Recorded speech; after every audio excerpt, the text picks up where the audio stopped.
کہ 10 سال کا بچہ دنیا کی پیچیدگیوں کو کیا ہی سمجھتا ہے، مگر یہ تصدیق تھی اس بنیاد کی جو پچھلے 5 سالوں میں رکھی گئی تھی، اور یہ قبولیت چپ کر بیٹھنے والی نہیں تھی۔ دعوت ذوالعاشرہ کا واقعہ اس کی مثال ہے۔ اچھا، پہلے ہمارے سننے والوں کے لیے اسے تھوڑا سا آسان کرتے ہیں۔ یہ دعوت ذوالعاشرہ دراصل کیا تھی؟ ذوالعشیرہ کا لفظی مطلب ہے قریبی خاندان والے یا رشتہ دار۔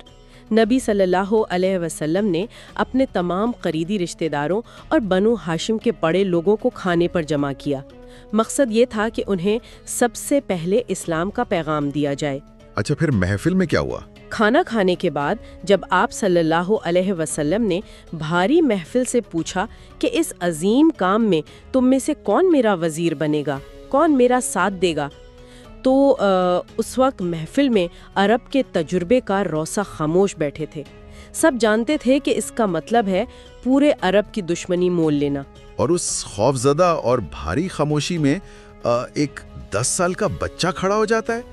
مجھے واقعی سمجھ نہیں آتی کہ ایک بچے میں اس بھاری محفل کا سامنا کرنے کی ایسی جرأت کہاں سے آئی۔ یہاں جو بات سب سے دلچسپ ہے وہ یہ ہے کہ اس وقت ان کی عمر ایسی تھی کہ جسم میں پوری طرح مردانہ پختگی بھی نہیں آئی تھی، تنڈلیاں کمزور تھیں اور آنکھوں میں کسی تکلیف کے آثارات تھے، مگر ان کی آواز میں ایسی گنگراہٹ تھی جس نے اس سناٹے کو چیر دیا۔ انہوں نے کیا اعلان کیا؟ انہوں نے کھڑے ہو کر اعلان کیا کہ میں آپ کا وزیر بنوں گا۔ نبی صلی اللہ علیہ وسلم نے فوراً اس عظمت کو پہچان لیا اور اس محفل میں انہیں اپنا ولی اور وصی قرار دیا۔ یہ واقعی رونگٹے کھڑے کر دینے والا واقعہ ہے، اور یہی وہ عقیدے کی پختگی تھی جس نے انہیں ہجرت کی رات بستر پر موت کا خوف کیے بغیر سونے کا حوصلہ دیا تھا، جس کا ذکر ہم نے شروع میں کیا تھا نا۔ بالکل بالکل وہی عقیدہ تھا۔ مجھے اب سمجھ آ رہا ہے، وفاداری صرف یہ نہیں ہوتی کہ آپ کسی کا جھنڈا اٹھا کر نعرے لگائیں۔ وفاداری تو یہ ہے کہ جب کسی دوسرے پر بندوق کا نشانہ طے ہو چکا ہو تو آپ آگے آ کر گولی کھا لینے کو تیار ہوں۔ صحیح بات ہے، اور سورہ البقرہ کی آیت 207 اسی بے خوف قربانی پر اتری کہ لوگوں میں کچھ ایسے بھی ہیں جو اللہ کی رضا کے لیے اپنی جان بیچ ڈالتے ہیں۔ لیکن یہاں ایک اور حیرت انگیز پہلو بھی تو نکلتا ہے نا۔ جب صبح ہوئی اور قریش کو پتا چلا کہ بستر پر وہ دشمن نہیں جسے وہ مارنا چاہتے تھے، تو حضرت علی مکہ میں کیوں رک گئے تھے؟ فوراً بھاگے کیوں نہیں وہاں سے؟ کیونکہ نبی صلی اللہ علیہ وسلم نے ان کی ایک اہم ذمہ داری لگائی تھی۔ مکہ والوں نے اپنی بہت سی قیمتی امانتیں صادق اور امین کے پاس رکھی ہوئی تھیں۔ ذرا اس تضاد پر غور کریں۔ ہاں، قریش جان کے دشمن ہیں، قتل کرنے کے لیے رات بھر باہر کھڑے رہے۔ اور اس کے باوجود ان کی نظر میں محفوظ بینک کون سا تھا؟ وہی صادق اور امین جنہیں وہ شہید کرنا چاہتے تھے۔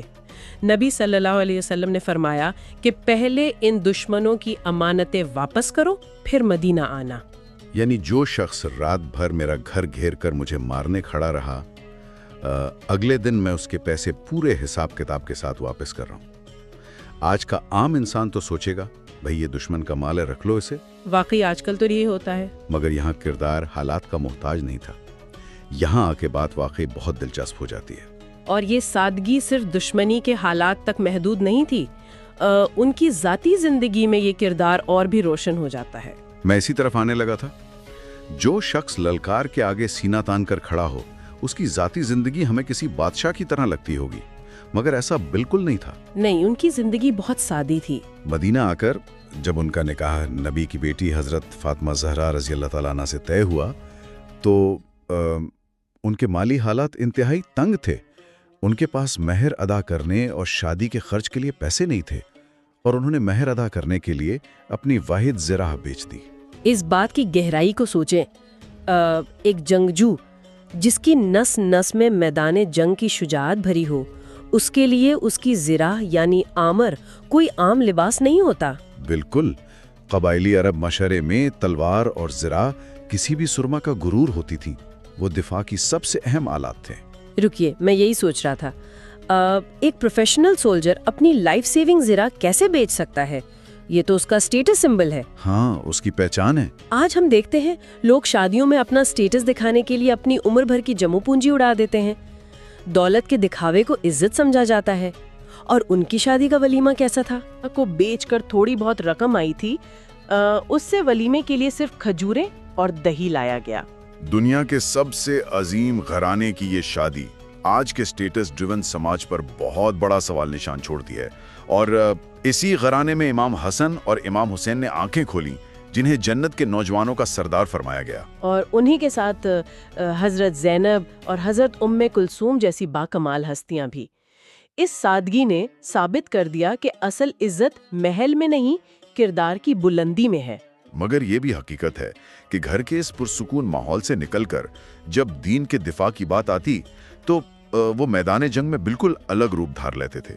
ہم غزوہ بدر کی بات کرتے ہیں، جو اسلام کی پہلی فیصلہ کن جنگ تھی۔ ایک طرف مسلمانوں کا چھوٹا سا لشکر تھا اور دوسری طرف ہتھیاروں سے لیس قریش۔ اس وقت مبارزہ شروع ہوا، یعنی 1 on 1 فائٹ۔ اچھا، جہاں سرما میدان میں آ کر دوسرے کو للکارتا ہے۔ بالکل، اس للکار پر حضرت علی میدان میں اترے اور دشمن کے بہت بڑے سرما والد ابن عتبہ کو شکست دی۔ لیکن ان کی شجاعت کی ایک ایسی مثال جو آج بھی تاریخ کو حیران کرتی ہے، وہ غزوہ احد میں دیکھنے کو ملی۔ غزوہ احد میں تو صفیں اکھڑ گئی تھی نا، تیر اندازوں کی غلطی کی وجہ سے۔ ہاں، وہ بہت نازک وقت تھا۔ قریش کا مقصد کسی طرح صفین چیر کر نبی صلی اللہ علیہ وآلہ وسلم تک پہنچنا تھا۔ ایسے میں حضرت علی ڈھال بن کر ان کے سامنے کھڑے ہو گئے۔ سبحان اللہ۔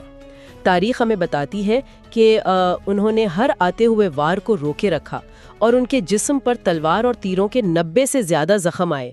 90 زخم؟ او بھائی، یہ تو ایک کسی اسپیشل آپس فورس کے 1 man آرمی جیسا سین لگتا ہے۔ واقعی۔ اور اس وقت آسمان سے جبرائیل امین کی صدا آئی کہ لا فتح الا علی لا سیف الا ذوالفقار، یعنی علی جیسا کوئی جوان مرد نہیں اور ذوالفقار جیسی کوئی تلوار نہیں۔ اس کے علاوہ غزوہ خندق کا منظر تو اور بھی روشن ہے۔ غزوہ خندق میں کیا ہوا تھا؟ ایک پہلوان تھا عمر ابن عبدود، جسے اکیلے 1000 سواروں کے برابر سمجھا جاتا تھا۔ جب وہ خندق پار کر کے اندر آ گیا اور مغرور انداز میں للکارنے لگا تو سب جانتے تھے کہ اس کے آگے جانا موت کو دعوت دینا ہے۔ ویٹ، 1000 سواروں کے برابر؟ پھر اسے روکا کس نے؟ تب نبی صلی اللہ علیہ وسلم نے خود اپنی تلوار ذوالفقار دے کر حضرت علی کو میدان میں بھیجا، اور انہوں نے اس پہلوان کو خاک چٹا دی، جس سے دشمن کا پورا نفسیاتی تکبر ٹوٹ گیا۔ ارے واہ! اور پھر خیبر میں وہ بھاری قلعے کا دروازہ جو انہوں نے اکیلے اپنے ہاتھوں سے اٹھا کر پھینک دیا، جسے عام طور پر کئی لوگ مل کر بھی ہلا نہیں سکتے تھے۔ وہیں نبی صلی اللہ علیہ وآلہ وسلم نے فرمایا تھا کہ علی میری جان ہے اور میں علی کی جان ہوں۔ مگر یہاں میرے ذہن میں ایک سوال اٹھتا ہے جو مجھے تھوڑا تنگ کر رہا ہے۔ جی پوچھیے۔ جب کسی انسان میں اتنی شدید جسمانی طاقت ہو، جو میدان میں ایسی ڈومیننس رکھتا ہو، تو عام طور پر ایسے واریئرز ایروگنٹ ہو جاتے ہیں نا۔ طاقت اور غصہ انہیں اندھا کر دیتا ہے۔ آخر ان کے ساتھ ایسا کیوں نہیں ہوا؟ وہ اس واریئر موڈ کو آف کیسے کر لیتے تھے؟ اگر ہم اسے بڑے تناظر میں دیکھیں تو یہی وہ مقام ہے جو انہیں صرف ایک عام پہلوان سے الگ کر کے انسانیت کا عظیم دانشور بناتا ہے۔ ان کی جسمانی طاقت اور تلوار کبھی ان کے اپنے غصے یا انا کے تاگے نہیں تھیں۔ اچھا، یعنی سیلف کنٹرول کمال کا تھا۔ بے مثال تھا۔ ان کی طاقت ہمیشہ ان کے عظیم علم اور حکمت کے آگے سر جھکائے رکھتی تھی۔ ان کے پاس حکمت کی ایسی مضبوط لگام تھی کہ بڑی سے بڑی فتح بھی انہیں تکبر میں نہیں ڈالتا تھا۔ اسی وجہ سے انہیں باب العلم کہا گیا۔ نبی صلی اللہ علیہ وسلم نے فرمایا، میں علم کا شہر ہوں اور علی اس کا دروازہ ہے۔ باب العلم یعنی اگر علم کے مرکز میں داخل ہونا ہے جی تو اس دروازے سے ہو کر گزرنا ہوگا۔ بالکل، اور یہ علم کسی ایک سمت میں نہیں تھا۔ حضرت عمر رضی اللہ تعالیٰ عنہ جب بھی اپنی خلافت میں کسی انتہائی پیچیدہ مسئلے میں پھنستے، جہاں عام قانونی سمجھ جواب دے جاتی، تو وہ ہمیشہ حضرت علی پر انحصار کرتے تھے۔ ہاں، میں پڑھ رہا تھا کہ انہوں نے اعلان کیا تھا کہ اگر علی نہ ہوتے تو عمر ہلاک ہو جاتا۔ صحیح، کیونکہ ان کی سوچنے کی صلاحیت بہت گہری تھی۔ اس دانشمندی کی ایک اہم مثال ان کا وہ قول بھی ہے نا کہ انسانوں کو ان کی ذاتی قابلیت سے پرکھو، ان کے باپ دادا سے نہیں۔ یہ آج کے کارپوریٹ سٹرکچر کا آئیڈیل ہے جسے ہم میریٹوکریسی کہتے ہیں۔ ہاں، اور اس زمانے میں یہ بولنا بہت بڑی بات تھی۔ ذرا سوچئے نا، 1400 سال پہلے کے اس قبائلی عرب معاشرے میں جہاں انسان کی پوری آئیڈینٹی اس کے قبیلے سے آتی تھی، وہاں یہ کہنا کتنا بڑا انقلابی بام ہوگا۔ واقعی اس تصور نے صدیوں پرانے قبائلی فخر کو پش پش کر دیا۔ جہاں تلوار سے ظالم دشمنوں کو ہرایا، وہیں اپنے قلم اور اقوال سے جہالت کی بنیادیں بھی ہلا دی۔ ان کے خطبوں اور فتووں کا مجموعہ نہج البلاغہ آج بھی فلسفے کا ایک لازوال خزانہ ہے۔ تو جب جنرل کی دلیری اور چیف جسٹس جیسی دانشمندی ایک جگہ اکٹھی ہو گئیں تو اس کا سب سے بڑا ٹیسٹ کب آیا؟ ان کی خلافت کے دور میں۔ ہاں، حضرت عثمان رضی اللہ تعالیٰ عنہ کی شہادت کے بعد جب داخلی فسادات شروع ہو چکے تھے، سیاست منافقت سے بھری ہوئی تھی۔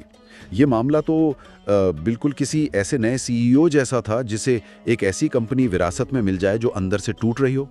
یہ مشابہت درست ہے، لیکن یہاں سٹیکس کسی کمپنی کے شیئرز نہیں تھے، بلکہ لاکھوں انسانوں کے خون کے تھے۔ وہ چاہتے تو خلافت کی کرسی پر بیٹھتے ہی مخالفین کو تلوار سے کچل دیتے، مگر انہوں نے ایسا نہیں کیا۔ جنگ جمل اس کی مثال ہے نا۔ ایک طرف حضرت عائشہ، حضرت طلحہ اور حضرت زبیر تھے جن کی نیت مخلص تھی، اور وہ حضرت عثمان کے قاتلوں کو فوراً سزا دلوانا چاہتے تھے۔ اور دوسری طرف حضرت علی کی حکمت تھی کہ پہلے ریاست کا نظام ٹھیک ہو تاکہ کسی بے گناہ کو سزا نہ ملے۔ انہوں نے آخر تک کوشش کی کہ مذاکرات ہوں، اور مذاکرات تقریباً کامیاب بھی ہو گئے تھے، مگر کچھ مفسن لوگوں نے رات کے اندھیرے میں تیر برسا دیے اور مسلمانوں کو آپس میں خون خرابہ کرنا پڑا۔ مگر جنگ کے بعد کوئی جشن نہیں تھا۔ نہیں، بالکل نہیں۔ انہوں نے دونوں طرف کے مقتولوں کا ماتم کیا، ان کے جنازے پڑھے اور حضرت عائشہ کو عزت و احترام کے ساتھ مدینہ واپس بھیج دیا۔ پھر جنگ صفین کا میدان لگا، جہاں امیر معاویہ نے بیعت سے انکار کر دیا تھا۔ 100 دن لگاتار لڑائی چلی، اور عجیب واقعہ تب پیش آیا جب لوگ نیزوں پر قرآن اٹھا لائے۔ ہاں، تحکیم یعنی باہمی فیصلے کی دعوت دی گئی۔ یہ پوائنٹ مجھے تھوڑا تنگ کرتا ہے۔ جب وہ فتح کے قریب تھے تو وہ رکے کیوں تھے؟ کیونکہ ان کی اپنی ہی فوج میں بعض متعصب لوگوں نے شور مچا دیا کہ حکم صرف اللہ کا ہے، ہمیں اس مذاکرے پر رکنا ہوگا ورنہ ہم بغاوت کر دیں گے۔ اچھا، یعنی انڈر پریشر صلح کرنی پڑی مسلمان امت میں تباہی روکنے کے لیے، مگر جن لوگوں نے مجبور کیا وہی بعد میں الگ ہو گئے نا۔ ہاں، وہی لوگ بعد میں خارجی کہلائے جنہوں نے دین کو صرف اپنے انتہا پسند زاویے سے دیکھا۔ ایک طرف سیاسی بکھراؤ، دشمنوں کا محاصرہ اور اپنوں کی بغاوت۔ ایسے پریشر میں اصولوں کو مینٹین رکھنا ناممکن لگتا ہے، مگر ان کے انصاف کی مثال دیکھیں۔ خلیفہ وقت ہونے کے باوجود وہ ایک یہودی کے ساتھ عدالت میں کھڑے ہوتے ہیں۔ یہ سچا انصاف تھا۔ خلیفہ کے گم شدہ زرہ ایک یہودی کے پاس تھی، اور وہ ایک عام فریادی بن کر قاضی کے پاس گئے۔ قاضی کے پاس؟ وہ چاہتے تو اپنی گارڈ بھیج کر زرہ اٹھوا لیتے، لیکن انہوں نے قانون کا راستہ اپنایا، اور قاضی نے گواہ پورے نہ ہونے کی وجہ سے اپنے ہی حکمران کے خلاف فیصلہ دے دیا۔ اور ruler of the Mysore empire ہار نہ سن کر کیا کرتا ہے؟ وہ اس فیصلے پر مسکراتے ہیں۔ آج کی دنیا کا تصور دیکھیں، جہاں تھوڑی سی پاور مل جائے تو انسان قانون کو غلام بنا لیتا ہے، مگر یہ حق پر ڈٹے رہنا ہی آخر ان کی شہادت کا سبب بنا۔ خارجیوں نے سازش کی، اور عبد الرحمن ابن ملجم 19 رمضان کو کوفہ کی مسجد میں تلوار لے کر پہنچ گیا۔ جب حضرت علی فجر کے وقت الصلاۃ جامعہ کی پکار لگا رہے تھے تو اس نے زہر آلو تلوار سے وار کیا۔ جب وہ لہوا وار لگا تو ان کے ہونٹوں سے جو الفاظ نکلے وہ انسانی دماغ کو جھنجھوڑ دیتے ہیں۔ انہوں نے فرمایا، فستو و رب الکعبہ۔ تو اس سب کا آخر مطلب کیا ہے؟ اس کا ترجمہ ہے کہ رب کعبہ کی قسم میں کامیاب ہو گیا۔ یہی بات مجھے عجیب لگتی ہے کہ عام لوگ موت کو ہار سمجھتے ہیں، مگر موت کے وقت کوئی انسان اسے کامیابی کیسے کہہ سکتا ہے؟ کیونکہ ان کی کامیابی کا پیمانہ دنیا داری نہیں تھی۔ کامیابی یہ تھی کہ جو ذمہ داری نبوت نے ڈاہی تھی، آج وہ اسے بنا کسی داغ کے مکمل کر چکے تھے، اور اپنی آخری وصیت میں بھی انصاف نہیں بھولے۔ ہاں، جس میں انہوں نے قاتل کے بارے میں فرمایا کہ اگر میں شہید ہو گیا تو تم انصاف کا تقاضا پورا کرنا اور ایک وار کے بدلے صرف ایک وار مارنا، اسے اذیت نہ دینا۔